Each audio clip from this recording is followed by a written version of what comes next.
ជំរាបជូនដំណឹងដល់ត្រេកអរមួយទៅកាន់ពុកម៉ែបងប្អូនក្នុងនិងក្រៅប្រទេសឲ្យបានជ្រាបថានៅក្នុងថ្ងៃនេះតែម្ដងគឺថ្ងៃទី4ខែកុម្ភៈឆ្នាំ2026រដ្ឋាភិបាលកម្ពុជាឯករាជ្យ$23នឹងបានដាក់ពាក្យបណ្ដឹងរួចជាការស្រេចក្នុងការប្តឹងថៃទៅកាន់តុលាការអន្តរជាតិ ICC រួមទាំងប្តឹងរដ្ឋាភិបាលលោកហ៊ុនម៉ាណែតទៅតុលាការអន្តរជាតិ ICC ដូចគ្នានាងខ្ញុំនឹងអានខ្លឹមសារនៃការដាក់ពាក្យបណ្ដឹងជូនទៅកាន់ពុកម៉ែបងប្អូនរីករាយសន្តាប់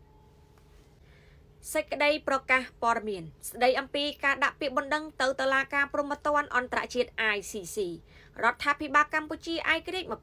$23សូមជម្រាបជូនប្រជាពលរដ្ឋខ្មែរបណ្ដាញព័ត៌មានជាតិប្រព័ន្ធផ្សព្វផ្សាយអន្តរជាតិនិងសហគមន៍អន្តរជាតិថានៅថ្ងៃទី4ខែកុម្ភៈឆ្នាំ2026យើងបានដាក់ពាក្យបណ្ដឹងប្តឹងជាផ្លូវការទៅតុលាការព្រហ្មទណ្ឌអន្តរជាតិដើម្បីរកយុត្តិធម៌និងការពារផលប្រយោជន៍ជូនពលរដ្ឋខ្មែរនិងជនស៊ីវិលទូទៅដែលរងគ្រោះពីការវាយប្រហារតាមឱកាសនិងកាំភ្លើងធំរបស់ទ័ពថៃលើទឹកដីនៃប្រទេសកម្ពុជាហើយនឹងទៅលើមជ្ឈមណ្ឌលឆបោកនៅកម្ពុជាដោយបណ្ដាឲ្យរងគ្រោះជនស៊ីវិលដែលត្រូវបានឃុំខ្លួននៅក្នុងទីតាំងនោះនេះគឺជាឧក្រិដ្ឋកម្មអន្តរជាតិដ៏ធ្ងន់ធ្ងរ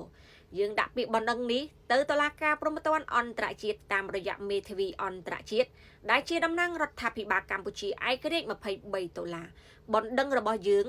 ដាក់ការទទួលខុសត្រូវលើឈ្មោះភាគី2គឺរដ្ឋាភិបាលថៃនិងរដ្ឋាភិបាលលោកហ៊ុនម៉ាណែតរដ្ឋាភិបាលនិងកងទ័ពថៃទទួលខុសត្រូវលើបទឧក្រិដ្ឋកម្មសង្គ្រាមដែលបានប្រព្រឹត្តដោយកម្លាំងថៃដូចជាការវាយប្រហារគោលដៅជនស៊ីវិលនិងទៅលើគោលដៅយោធាដែលបង្កឲ្យខូចខាតដល់ជនស៊ីវិលច្រើនលើសលប់កងទ័ពថៃសិតតែបានដឹងជាមុនហើយនៅវត្តមានជនស៊ីវិល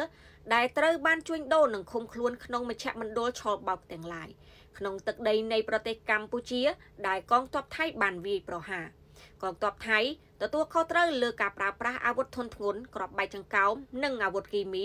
ដែលបំពានអនុសញ្ញាអន្តរជាតិដែលបានបង្កមហន្តរាយយ៉ាងធ្ងន់ធ្ងរដល់អាយុជីវិតនិងសុខភាពរបស់កងទ័ពកម្ពុជា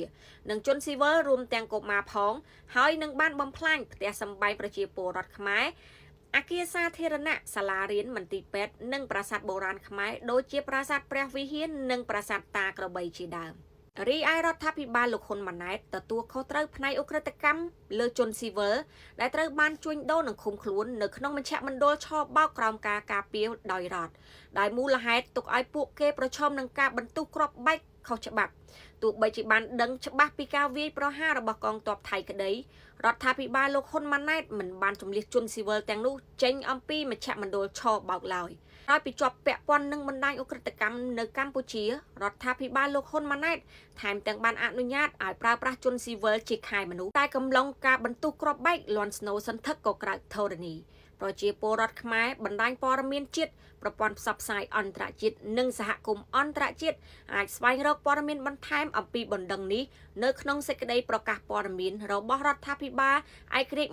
$23កាលពីថ្ងៃទី29ខែធ្នូឆ្នាំ2025សូមអរគុណនេះគឺជាដំណឹងល្អទៅកាន់ពលរដ្ឋខ្មែរទូទាំងប្រទេសកម្ពុជា